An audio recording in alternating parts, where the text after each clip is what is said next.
But to the taking of the knee, to the bended knee. Let's talk about it. So with the knee, we all four of us know the rules. If you take a knee, then that's a knockdown, and it came after a punch, whether it was a meaningful punch or not. He punched him twice, jabbed him twice, he went down, and then he goes to the corner to get his face wiped off.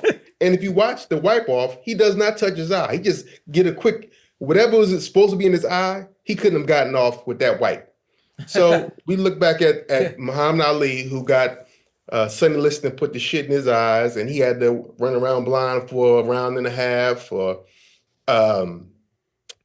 who else is taking the? Floyd took the knee when he punched and broke his hand. He took a knee. It was a knockdown. How is this not a knockdown? And I blame the ringside officials, because can't they make that judgment in between rounds and say it was a knockdown? They said they couldn't get the replay in time, Naeem. This is what the commission has said today. Well, you call a timeout and you hold off until we can get something established here. Okay. Work on it. Well, I mean, it was a knockdown to me. I don't think he needed it. I felt like he was winning anyway. Yeah, I think shout out to Steve Willis, my favorite ref. I think in that moment he dropped the ball. Obviously, we got the knee, we got the face wipe, but when he started counting, and then Tank said something to him, and then he stops. Yeah, come on, bro. That's crazy. Let's tell him do the Michael Jordan comparison. Yeah, it's like Michael Jordan went on the Wizards. He's like, Michael, you sure he touched you, Mike? You sure he touched you, Mike? All right, got it, Mike. Like that's why I felt like it was this kid that's like that was bigger than the sport. The ref was talking to Michael Jordan. Yes. About a foul. He's like, I didn't see it, Mike, but I believe you. And I'm only gonna call the foul if you tell me to call the foul. Yeah. So I'm only gonna stop counting if you said you wasn't hurting, you take a knee. Right. Go ahead. Wow. Man. I got a good point for you. Because we say that point that was not taken away was the defining moment of the fight. If they took it away, he would have won. If they had taken that point away, we don't know what Tank would have done after that. True. He may become more aggressive, and he may have won one of those rounds that he lost in the last few rounds. He might knock his ass out. That's what he might do. Or gotten dropped. Because Roach's power was, he was the sharper fighter that night, and his power was getting Davis's attention. And Davis wasn't particularly sharp in this fight. So I told Antt when they came to the center of the ring to touch glove, I said, Antt, like Lamont looks thicker and more full. Yeah, first round I noticed that. Than Tank, you know? Yeah. Yeah, I'm glad that everybody know the rules. Like, I'm glad I don't have to like spell out the rules for everybody. It seems like everybody's on one accord with that. If I am in Roach Jr.'s corner, I'm petitioning. I am waving the red flag, and I'm calling a halt to the decision, and I'm ordering all those scorecards in, and we're gonna talk about that knockdown moment, that bended knee moment, because that's truly, it's a knockdown.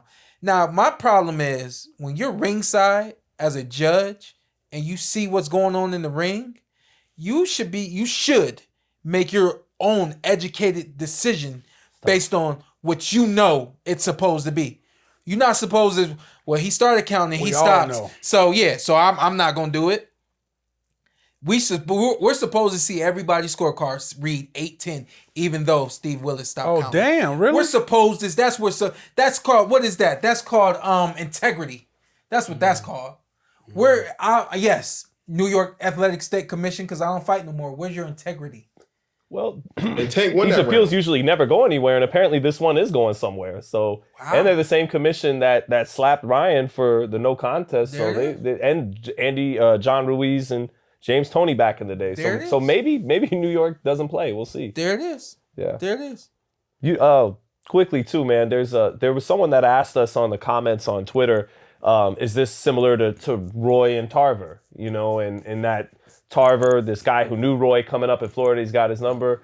That we'll see. Maybe in fight number 2, we'll see. But actually, someone that was commenting on one of my videos, I thought whoever this is had a great comparison. Charlo and Tony Harrison. That's what I said. Yeah, I told Sean that before the fight. I said, this Charlo, Tony Harrison. Yeah, you did. Right. And Tony Harrison, like Lamont Roach, an underdog against this fearsome fighter, but he's not intimidated, and he's a very intelligent fighter and a very technically proficient fighter. And he just gave this explosive guy fits. Maybe fight number 2 is similar to Charlo and Harrison. Tank being Charlo, where Harrison's fighting a beautiful fight again in fight number 2 and actually stepping to him even more than he did in fight 1. But maybe Tank, with that explosiveness, will get Roach in fight number 2, just like Charlo and Harrison. I want to get this one off real quick. Nutrition is life. He said Tank didn't seem focused to me on this fight. He kept looking around and being off. Lamont did his thing, as I knew he would. With giving Tank's praise of him since the build-up. But both their faces came out clean. Yeah, I think that it was no secret that he wasn't focused. A lot going on in the camp, a lot going on even in the ring on fight night, and I think that that's something that'll be cleaned up as well. I think there was kind of a sense of urgency with bringing in Coach Barry, not just a come on in for this one, but more of an urgency to kind of get Tank on the right track. Or was that him being unfairly tough to Calvin for whatever reasons they got going on? Yeah. And I love Coach Barry, yeah. But Coach Barry did the same thing for me and my dad. He came in and stood in the middle and rallied us on to get to where we needed to go at certain points where we weren't, exactly where we needed to be, So I know a lot of people might look and say, everything going on with Coach Cal, and he had somebody else training them for this fight. And they shot it both down in the post-fight together. Yeah, they both said no. Yeah, like, we're no. We've even if it is something, that's what you're supposed to do. Right. I'm big on loyalty. That's what you're supposed to do. Right. And we'll figure it out. What happened anyway? What? What happened with him and Coach Cal?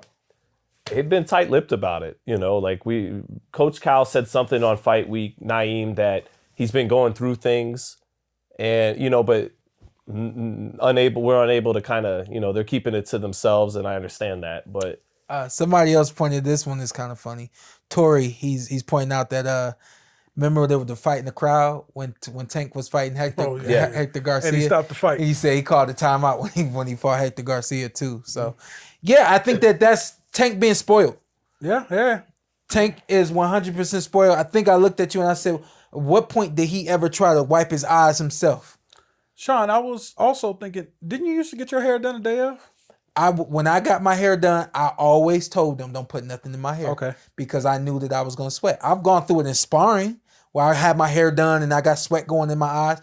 I never did it on fights. Okay, well, when you do my hair, don't put I want to look good, but I at the expense of not being able to see or something bothering me at any point in the fight, I'll pass. Okay. Felix Trinidad, he once got poked in his eye by Fernando Vargas. It was round 2 or 3 of their fight. And the man couldn't see for a good 10, 15 seconds.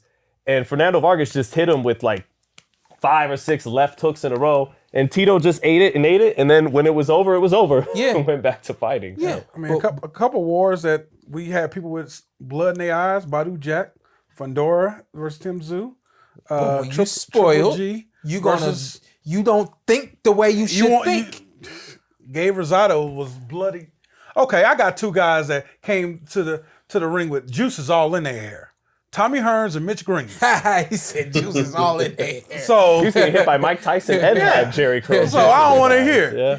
Hey, he had leather in his eye. That's what it was. Listen, it's conceivable to say and think that Tank didn't have no dog in this fight. Damn. Because when something like that's happening, you got to block all that out. And we all know that. From a cut to a hurt hand to a hurt shoulder, you got to block it all out. And the dogs block it out. But when you spoiled, you go into the corner for unnecessary stuff and risking a different ref doing the right thing. I want y'all to watch the white. Watch the white.